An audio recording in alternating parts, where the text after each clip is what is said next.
I think it's just funny how 2 years ago we were talking about the Cardinals being 7-0 and how they were the hottest team in football, had the highest, ceiling. Kyler Murray was looking like a really solid NFL quarterback, MVP favorite to start the season. And here we are now. The Cardinals had an abysmal season last year, which is why they're picking third. Yeah. And now they're going to get rid of DeAndre Hopkins, maybe for nothing. Kyler Murray is probably going to be out for half the season. You have the third overall pick, and your team is just in shambles. Yeah.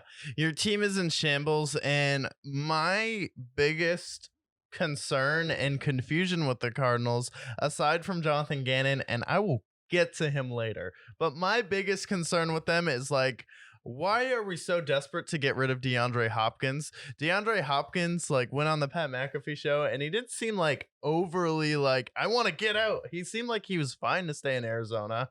He seemed like he was chilling where he was. And he's like, yeah, if Arizona takes me back, whatever. If they trade me, like it's part of the business, but is it a new GM and a new coach coming in? And then they want just a fresh start without DeAndre Hopkins when every single piece of tape has shown that Kyler Murray is a terrible quarterback without DeAndre Hopkins. Kyler Murray is so bad without DeAndre Hopkins, and it's night and day when he's on and off the field. He's the most valuable player on your team right now. There was no player on the Arizona Cardinals more valuable than DeAndre Hopkins because when he steps on the field, you are a playoff contender. When he's off the field, I have no doubt that Kyler Murray is going to suck. And if you don't replace him in the draft, which you probably won't this year, you're not going to go out there and find another DeAndre Hopkins. You're going out there with a rookie receiver, Hollywood Brown, and Robbie Anderson. It's like, what are we doing exactly here? Because James Conner seems like he's on his last legs. You guys haven't been able to fix the offensive line. And even if you do fix the offensive line and get some people big and strong that can protect Kyler Murray, he can't see over them. And the dude can't throw a check down over the middle of the field. So it's like you're giving away his one safety blanket because Kyler Murray's strength is his arm strength and he can high point it and put it up there where his receiver can go up there and get it. DeAndre Hopkins' strength is that he can go up over 4, 5, 6 guys and go up there and get it and come down with the ball. He's not the fastest guy in the world, but he can run after the catch. But what he does do is he jumps out of the gym and he jumps over everyone. You want to give up that guy so badly? That's your first mistake so far this offseason. What about you? My biggest mistake with them is they haven't done. This is a team that has a million holes. Yeah. Not only are they getting rid of DeAndre Hopkins, but they also have to replace J.J. Watt.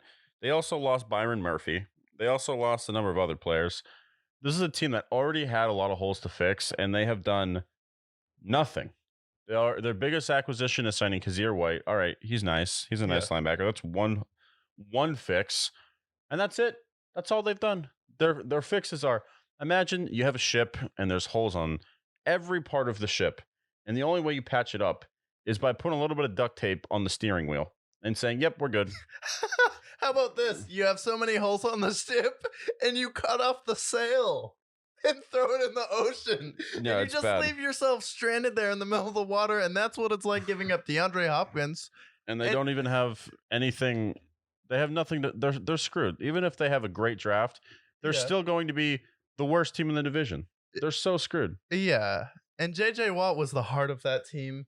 Byron Murphy Jr. was the heart of that team. You lost two of the leaders in that locker room, two of the people that could go out there, be outspoken, have the passion for it. Like those are the core like leaders of the team. And those were the passionate guys. And the fact that JJ Watt would rather retire. He's out there now delivering prime or not prime. He's out there delivering Gatorades to various gas stations. And then for commercials, and then Byron Murphy Jr. is like, see you later, I'm going to Minnesota, packs his bags and leaves, which I thought he was probably the only bright spot on your defense last year. I liked his heart. I liked his energy. Sucked. High energy guy. And then DeAndre Hopkins is the best player on your team, and you're just gonna let him walk out the door. And then you just paid Kyler Murray.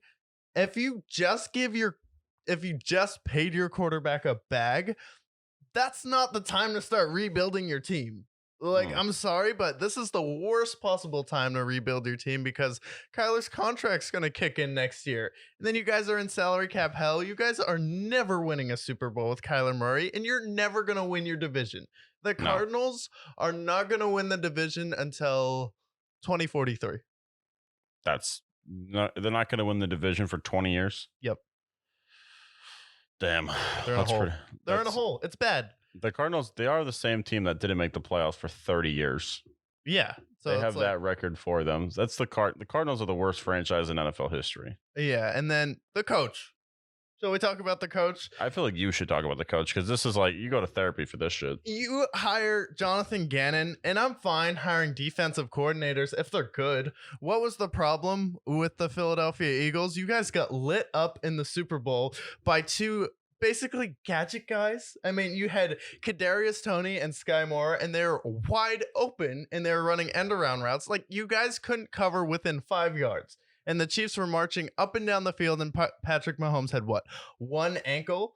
You couldn't stop Isaiah Pacheco in the run. Your cornerbacks, where you had the leader in interceptions at safety in CJ Gardner Johnson, and then you had James Bradbury and Darius Slay, and Juju Smith Schuster cooked you in the Mm, Super Bowl. Like, I mm. get it's Patrick Mahomes. I get you kind of held down Kelsey, but they just moved the ball up and down the field. If you're going to hire a defensive coordinator, how about you hire a guy who can actually coach defense? Because it's like, for me, the Cardinals defense was really good in spots last year, but at the same time, when they needed to step up when Jalen Hurts wasn't there, when Gardner Minshew was playing his ass off against the Dallas Cowboys, and you just needed one stop against Dak Prescott, and you give up what?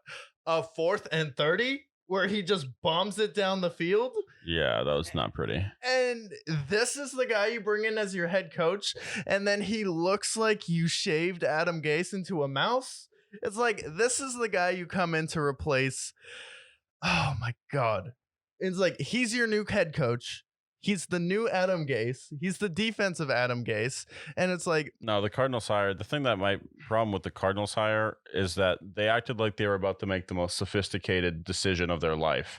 They're like, Yeah. no, we're going to really take our time with our hire.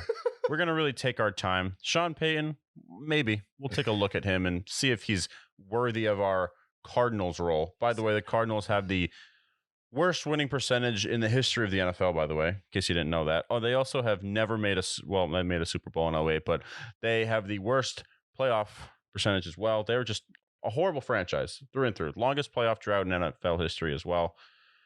The Cardinals. And they sit on it for weeks and weeks and weeks. We hear all these other hires, and then they decide to hire the most obvious, like, oh, this team made the Super Bowl. Let's hire their defensive coordinator, which I just nice. Really? That was your big hire? lazy.